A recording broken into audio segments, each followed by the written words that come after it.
Good evening, Seneca Valley. My name is Will Scabloni, and this is your Seneca Scout for Friday, May 14th, where we bring you local, national, and international news.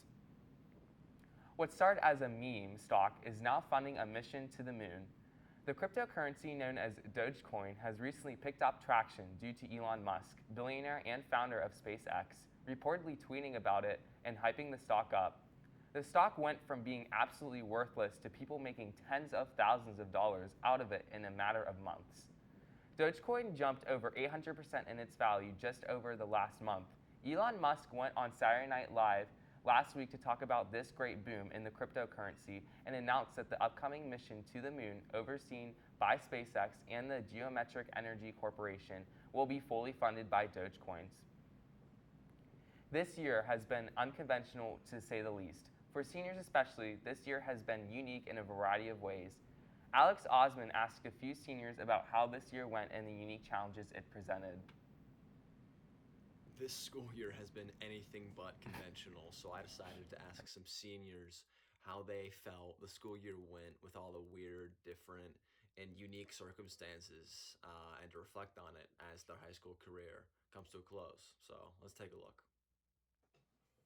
Honestly, I think this year certainly wasn't the year that any of us as seniors wanted, but I think it's one we needed.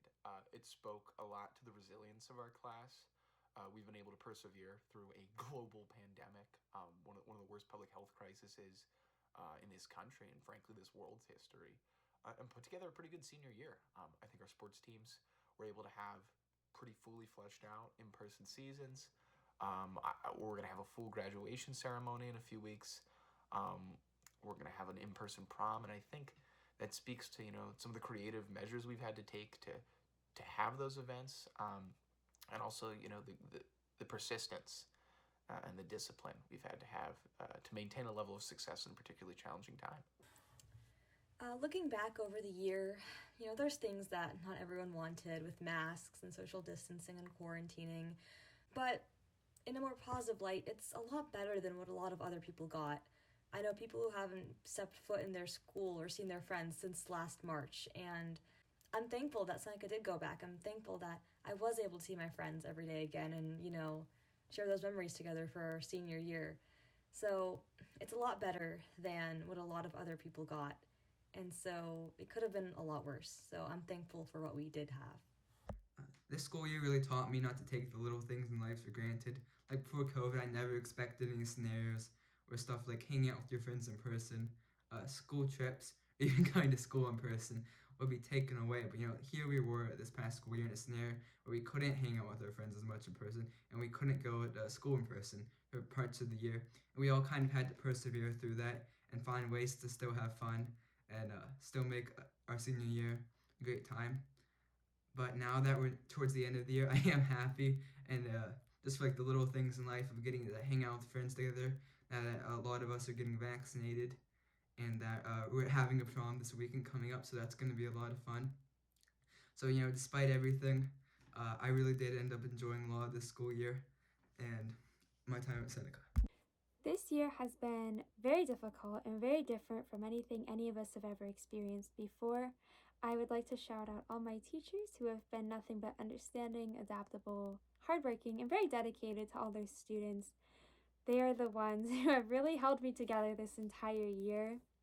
On a not so good note, I do think I'd be remiss if I didn't acknowledge that there were points in time where I felt unsafe in school, whether it was the school board's decision to push us into 5 days when cases were not looking very good, or due to the decisions that my peers were making inside and outside of the school. I have family members who are immunocompromised, and that was scary for me. But overall, I think we did okay, and I'm glad we're done. Over a year into the pandemic, businesses are opening back up. Employers are hiring again, and the economy is starting to recover. After a record number of jobs have been added, experts widely agreed that roughly 1 million jobs should have been added this past month. This figure was very far off, though. Only 266,000 jobs were added in April. There are many differing explanations as to why this could be. Some say this is a legitimate labor shortage, while others are saying that many Americans are trying to find new areas of work coming out of this pandemic. No matter what the case is, economists state that this is just an anomaly, with more jobs expected to be added this following month. Chief strategist Seema Shah at Principal Global Investors states the markets should treat today's number as an anomaly and a generally upward trend. Time will tell to see if this trend continues. The CDC has endorsed the usage of the Pfizer vaccine in 12 to 15-year-olds, greatly reducing barriers in the opening of institutions nationwide. Often overlooked, this demographic makes up roughly 5.3% of the United States population and is a key component to stopping the spread as we begin to reopen. As a third of 8th graders are still on virtual learning model, hopes are that this endorsement will move schools closer to reopening and help these children return to a bit of normalcy. Efforts by state officials are now being made to increase the availability of this vaccine, especially in lower income communities where the virus may be at risk of hitting harder. And now don't you hate when that happens? Rigid school bells can cause jolting interruptions throughout the day. With more information on the pros and cons of the bell system is a Scout member. Take it away, Evie.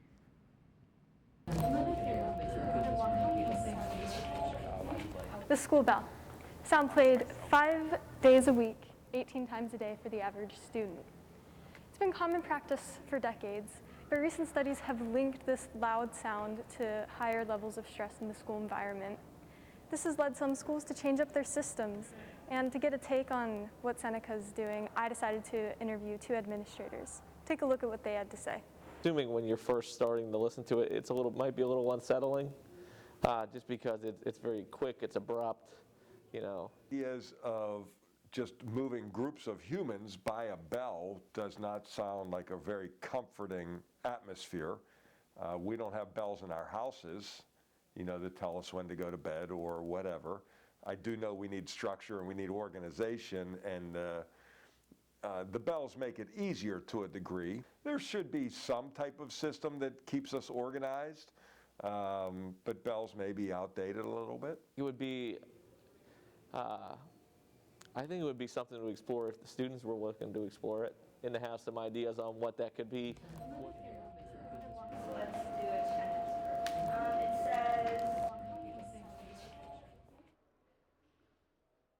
The potential addition of music between classes has promise of aiding a calmer school environment.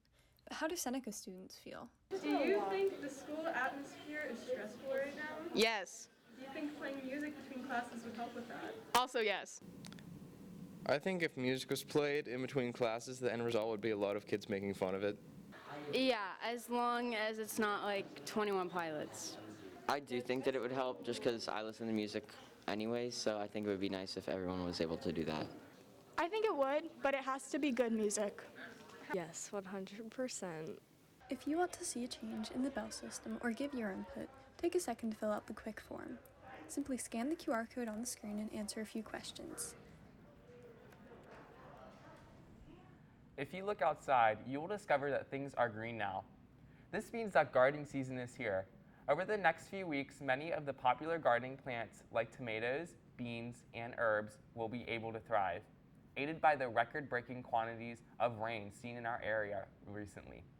Now that winter is over, it's important to clear up any remaining seasonal depression and go outside before it gets unbearably hot. Thanks Pennsylvania Gardening is also an excellent way to get your daily exercise in a reward and an enjoyable manner. In a few months, you'll be able to look at those mediocre tomatoes and say, I accomplished something. That is all for the Seneca Scout today. Once again, I'm Will Scabaloni, and have a great rest of your weekend.